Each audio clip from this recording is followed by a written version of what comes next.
on 16th of April, the district magistrate of Champaran issued an order under section 144 CRPC asking Mr. Gandhi to leave the Champaran district immediately.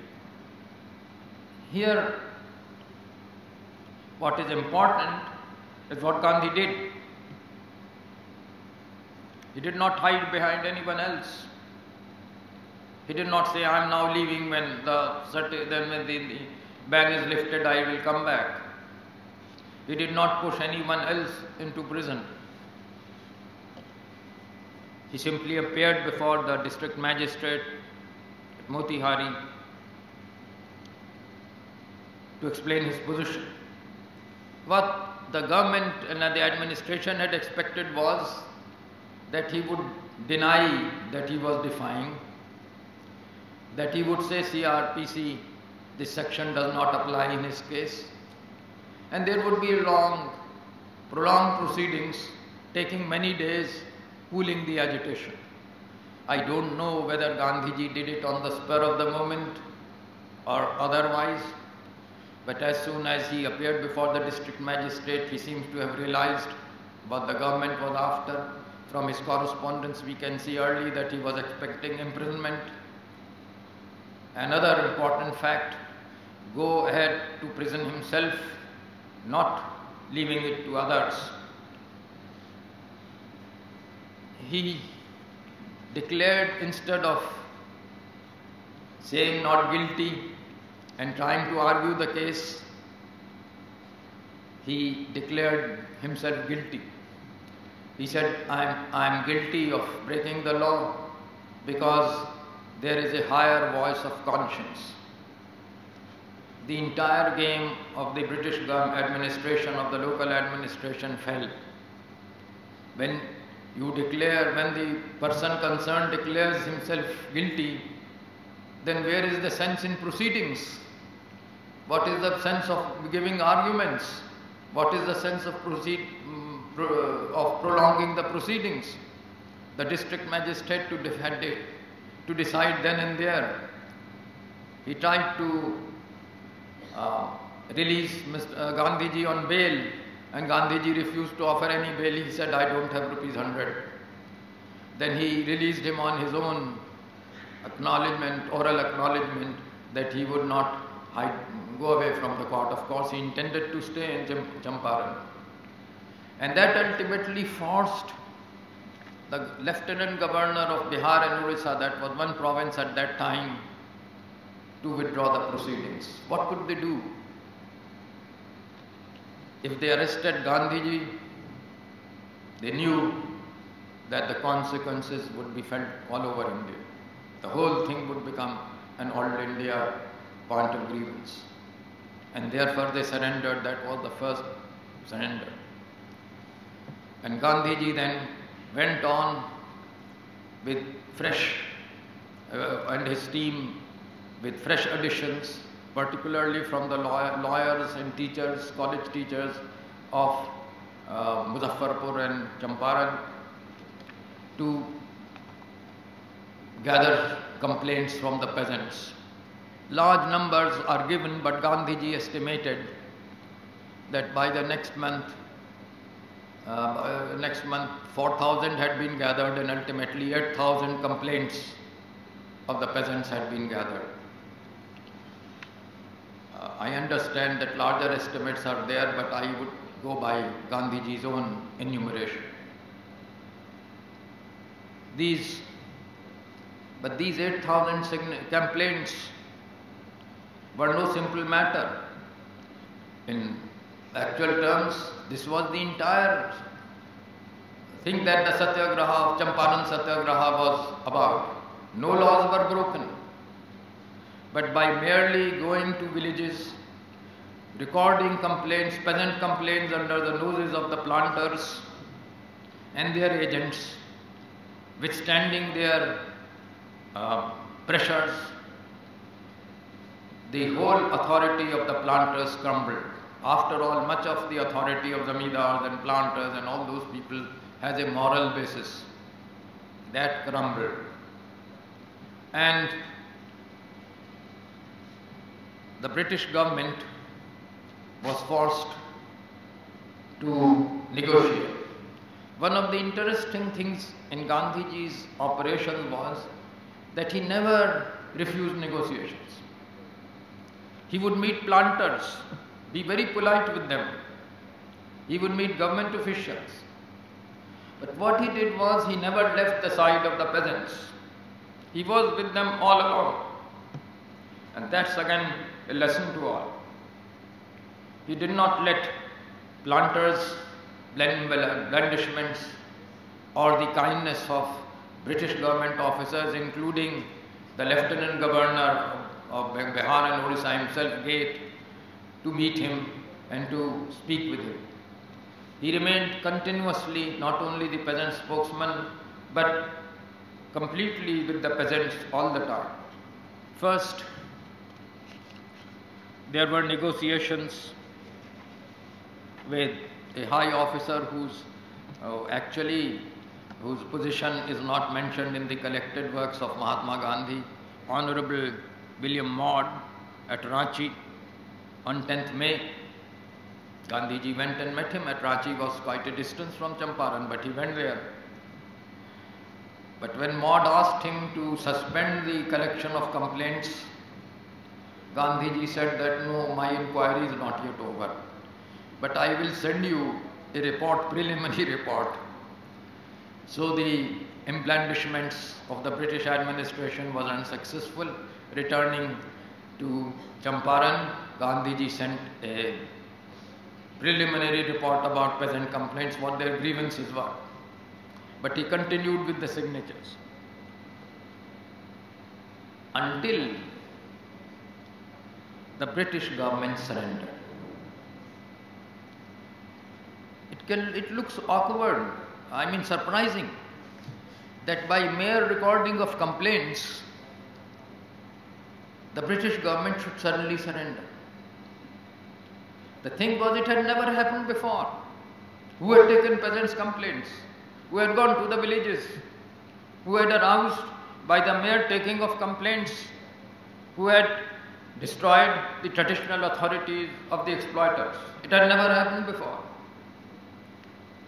So, the whole Champaran Satyagraha was to look at it, so mild an operation, record complaints, but so effective in the overthrow of the moral authority of the planters. And there is another thing to remember before we'll come to that point. Gandhiji had his targets precisely fixed. The target of attack were planters, they were not zamindars. He never spoke against the zamindars, not even against the Betiya zamindari. Well, later in the committee, I will be mentioning that the British officials made an attempt to transfer some of the burden that the peasants would be freed from onto the shoulders of the zamindars, the Betiya zamindari. Gandhiji demurred. He did not agree. He did not want to make opponents of the zamindars. I know all this opens Gandhiji to criticisms from our subaltern friends and others, that he did not at that time lead as they tried to protect the zamindars' interests. But the fact was that Gandhiji wanted to isolate the planters, the European planters. And for that it was important that the Indian zamindars should remain neutral. They should not be thrown onto the side of the planters. There's an opinion, you can have your opinion about it, but I particularly think it has a lesson for us. Don't increase the number of your enemies at a particular point in a struggle. Try to isolate your opponent. And from that point of view, Gandhiji was immensely successful. When the planters wanted the Landowners Association of Bihar to support their case, the landowners refused. They didn't want to enter into this because they knew that up till now Gandhiji had also remained neutral. He had done nothing to annoy the Bihar Zamindars. And this was one particular reason why the planters were isolated and the British government had to surrender on the entire issue. The subsequent developments can be briefly told, but I still mean that they were important. I still feel that they were as important as Gandhiji's carrying out of the so-called inquiry, the collection of villagers, of the peasants' grievances. Ultimately, on 5th of June, nearly 2 months, more than 2 months after the agitation had begun or the inquiry had begun, the collection of complaints had begun, E.A. Gate, the Lieutenant Governor of Bihar and Odisha, and the Chief Secretary had a long meeting with Gandhiji at Ranchi. The British government abandoned the cause of the planters. Whatever the planters had tried, their racial affinities with British officials, and so on and so forth, the British government knew that a continuous agitation, merely recording of the grievances, would create a totally new situation for them in Bihar. It had never happened before.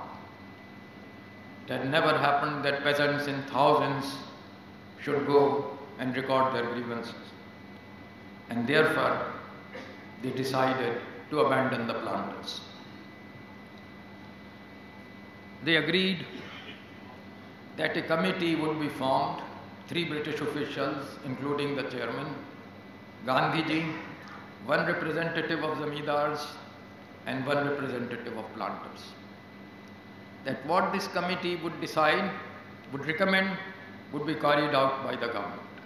Now, what is often forgotten is that this too was very important. Gandhiji attended every meeting of the committee. He was ready to respond to any proposal. And here it was that he responded to the proposal which would have annoyed the Zamindars and did not agree to that. Although peasants would have gained, but the Zamindars would have been annoyed. And that was very important to save the entire, the remainder of the reforms. When the committee's report came out in October, that committee's report is worth reading.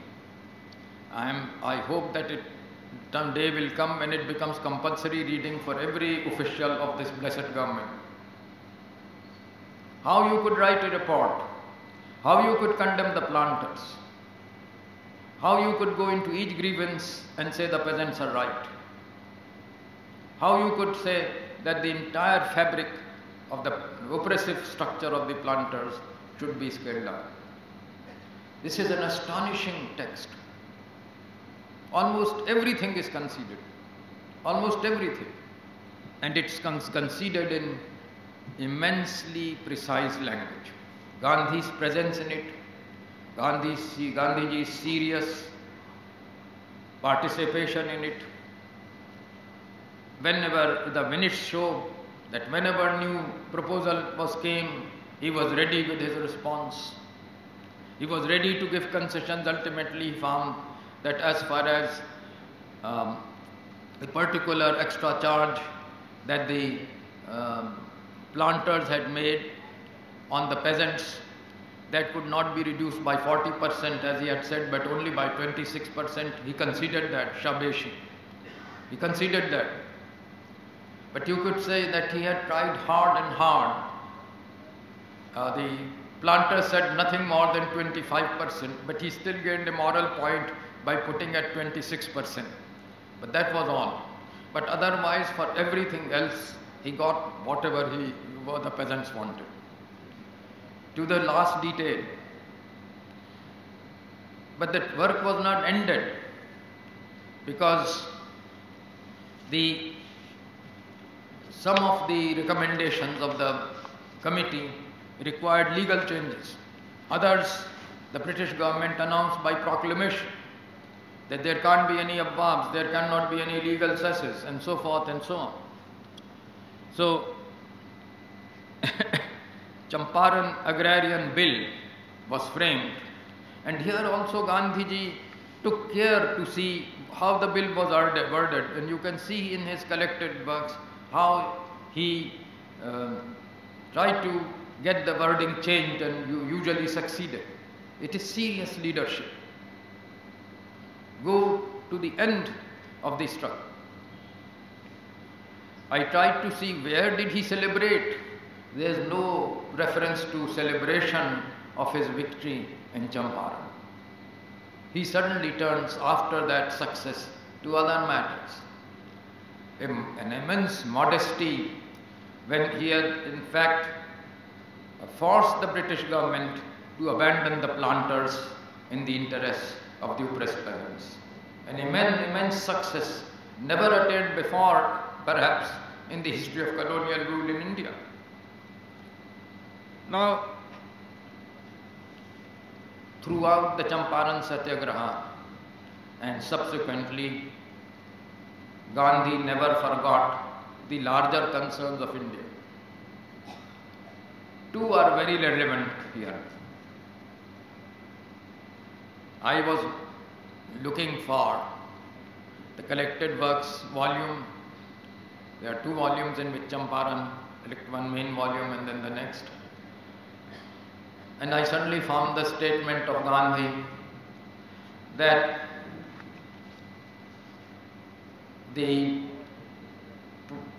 taking that over cow slaughter, any quarrel over cow slaughter is not worth any injury to human being. A human being is far more precious than a cow. That statement. Although there are letters about serving the cow, but this is the statement there. Soon after the Champaran Satyagraha, riots broke out in Ara. And what does Gandhi say? He says the Hindus in Ara should compensate their Muslim brethren. Why they have looted them? And if they can't, the Hindus of the rest of India should compensate their Muslim brothers. This is the kind of leadership, not looking for plaudits, but looking for principles. So when we see today the Champaran Satyagraha in the context of the Indian national movement, it is of course easy to pick out one's particular grievances, objections, criticisms of the Indian national movement and Gandhiji particularly. One criticism usually is, which are some subaltern friends, Ranjit Guha and others, have particularly emphasized, is that after all, in Gandhiji's agrarian movements, it is the upper peasants who are involved and not the landless laborers. It may be true. It is very difficult as far as the case of Champaran presents is concerned to find out whether the grievances that were rectified benefited only the larger peasants and not the other small and middling peasants. I see no reason for that. All sections of peasants benefited. It is true that landless laborers did not benefit, except perhaps through the prohibition of begar and the control over the skinning of animals being left to the local community. But even if it is right that who benefited from these were the larger peasants, even that was unique in Indian history. It had never happened before that peasants of any kind, upper, middle or lower, had won a battle against the British government. It had never happened before. And to forget it forget this important fact and to say that such a class was excluded, unnecessarily excluded because they had no direct grievances against the planters, is to cavil at petty points and forget the major point. We see that in further struggles, for instance, in the next year, the struggle, the Kheda struggle and the industrial strike in Ahmedabad, the industrial agitation in which Gandhi was opposed to his own major financial backers, the Seths of Ahmedabad. It could be said that the Kheda Satyagraha only benefited the upper elements, the Pattidars and others. It has been said by subalterns. And about the Ahmedabad strike, that it ended in a compromise. But one must remember that every trade union action ends in a compromise. You can't, by a factory strike, attain socialism. When I had been working in, or actually wanted to work in a trade union, that was of course AMU, Employees Own Association, one party leader who had been an associate of Bhagat Singh said that if you don't compromise, your union will end soon. The trade union movement develops only through struggle and compromises. And that could also be applied to the national movement. A national movement risking everything on one struggle would have had a short life. And therefore, when Gandhiji in the Champaran struggle concentrated only on planters and only on grievances against the planters, there cannot be any, I think myself, I may be mistaken, there cannot be any particular complaint against him. What is important there is, of course, that Gandhi in that struggle tried to protect, to whatever extent he could, the peasants whom he was leading. He never put them at risk. And any risky points, he was there himself. And that too is a lesson for us. Let us not use people whom we lead to agitation as cannon fodder. They are very precious, not in useless struggles, but keep the real target in mind and always be in day-to-day struggles, always have a room, a space for compromise. That's only how people's movements, trade unions, peasant organizations can be built up. Today all these things are important because in our country, unfortunately, organizations of the working class and peasants are in obvious decline. And therefore it is time that we learn from the experience of our earlier experiences, in which Gandhi's own organization, Gandhi's own struggles also have a place. Friends, I think I have said enough.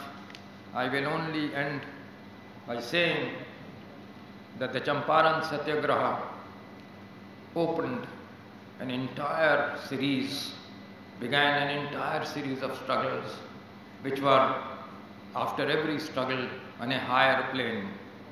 Champaran Satyagraha, industrial strike in Ahmedabad, Kheda Satyagraha, both in 1918, the April Satyagraha leading to Jallianwala Bagh in 1919, the non-cooperation in Khilafat movement of 1920 and 22, sweeping throughout India. Champaran opened the gates And that is why it should be celebrated. Thank you.